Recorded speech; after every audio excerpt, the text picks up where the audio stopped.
UP के गोंडा में इस 27 दिसंबर को एक अजब चोरी का मामला सामने आया। यहाँ एक नवविवाहिता अपने ससुराल वालों को नशीला पदार्थ खिलाकर घर में रखे नकदी और कीमती जेवर लेकर फरार हो गई। जब ससुराल वालों को होश आया तो उनके पैरों तले जमीन खिसक गई।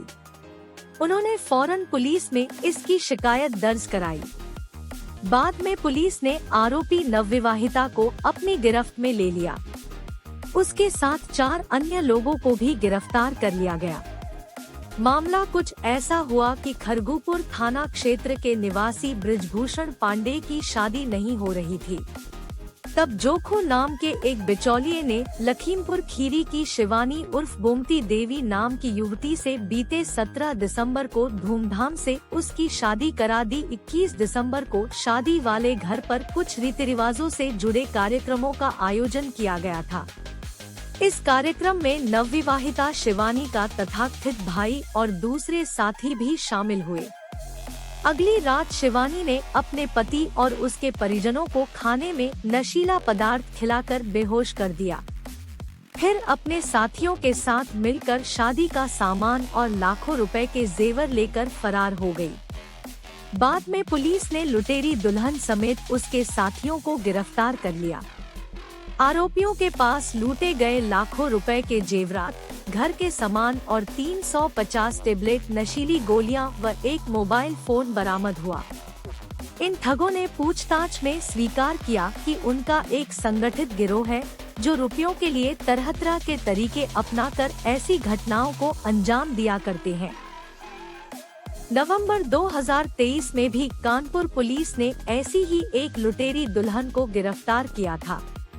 उसने पहले पति को तलाक दिए बिना 2 युवकों से शादी की और उन्हें लाखों की चपत लगा दी थी। शातिर महिला के शिकार हुए तीसरे पति ने महिला की असलियत जानने के बाद पुलिस से शिकायत की। यह महिला सरकारी नौकरी वालों को शिकार बनाती थी और फेसबुक पर दोस्ती का झांसा देकर शिकार को फंसाती थी।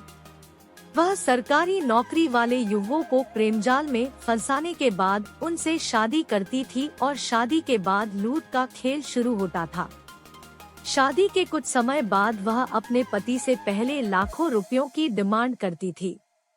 ऐसा ही उसने तीसरे पति शिवम के साथ किया, मगर शिवम ने आर्थिक स्थिति का हवाला देकर उसकी मांग पूरी करने से इनकार दिया। तब उस महिला, जिसका नाम संगीता था, ने स्पाई कैमरे से शिवम के अश्लील वीडियो बनाए और रेप में फंसाने की धमकी देने लगी। इससे शिवम डर गया।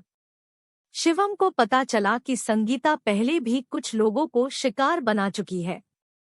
उसने मामले की शिकायत पुलिस से की। जांच में सामने आया कि संगीता की पहली शादी 2017 में आनंद बाबू नामक शख्स से हुई थी। संगीता ने नपुंसक बताकर बिना तलाक के पति को छोड़ दिया था। उसके बाद से पैसों के लालच में वह सरकारी नौकरी पेशा लोगों को शिकार बनाने लगी। फरवरी 2023 में अजमेर के रहने वाले अंकित की शादी गोरखपुर की रहने वाली गुड़िया से हुई थी। शादी से पहले दुल्हन के कथित परिवार वालों ने 80,000 रुपए नकद और कुछ पैसे ऑनलाइन ट्रांसफर कराए थे। इस शादी के बाद दोनों परिवारों के लोग बनारस से सटे चंदौली जिले के एक गेस्ट हाउस में रुके। शादी की सारी रस्में पूरी हो गई। विदाई का वक्त हुआ। अंकित ने विदाई कराई। उसे दुल्हन को लेकर अजमेर जाना था। सब ट्रेन में सवार हुए। ट्रेन में दुल्हन का एक परिचित भी बैठ गया। बनारस से कानपुर तक का सफर सही रहा। ट्रेन कानपुर पहुंची तो दुल्हन के इस परिचित छोटू ने अपनी पोटली खोली। छोटू की पोटली में नशा था। उसने अंकित और अंकित के घर वालों को चाय व नमकीन में नशीला पदार्थ मिलाकर बेहोश कर दिया। फिर सामान वगैरह लूटकर दुल्हन अपने साथी छोटू के साथ फरार हो गई। परिवार की बेहोशी टूटी तो उन्हें पूरा मामला समझ में आया और थाने में रिपोर्ट लिखाई गई। बाद में लुटेरी दुल्हन पुलिस की गिरफ्त में आई। इस युवती को दुल्हन बनने का इतना शौक था कि वह हर महीने एक दूल्हे को फंसाकर उससे शादी करती थी और उसके बाद माल लेकर अपने साथियों के साथ फरार हो जाती थी। दिसंबर 2022 में जयपुर पुलिस ने भी दिल्ली से एक लुटेरी दुल्हन को गिरफ्तार किया था जिसने जुलाई 2022 में शादी की थी। शादी के बदले में दूल्हे के परिवार से 3 लाख रुपए लिए गए थे। शादी के एक हफ्ते बाद ही दुल्हन घर से गहने और 2 लाख रुपए लेकर फरार हो गई थी। पुलिस ने इस मामले में 2 लोगों को भी गिरफ्तार किया था जिनका काम ही शादी के नाम पर लोगों को ठगना था। ठगी का एक सा ट्रेंड। इन सभी मामलों में ठगी का ट्रेंड लगभग एक जैसा रहा है। ठगों की पूरा गैंग होता है। इनमें पुरुष सदस्य बिचौलिए का काम करते हैं। वे ऐसे लड़कों का पता लगाते हैं जो शादी के लिए लड़की की तलाश कर रहे हैं। फिर गैंग के ही लोग परिवार के सदस्य बन दूल्हे के परिवार वालों से मिलते हैं। शादी से कुछ दिनों बाद खर्च के नाम पर दूल्हे के परिवार से पैसों की मांग की जाती है। कुछ दिनों बाद ही दुल्हन नकदी और जेवर अपने साथ लेकर फरार हो जाती है। कुछ मामलों में तो एक ही लड़की ने कई बार लुटेरी दुल्हन बन वारदात को अंजाम दिया है।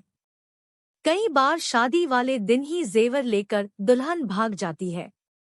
ऐसी ही कहानी एक्ट्रेस सोनम कपूर अभिनीत फिल्म डोली की थी जो 23 जनवरी 2015 को रिलीज हुई थी। इस फिल्म में सोनम लुटेरी दुल्हन बनी थी।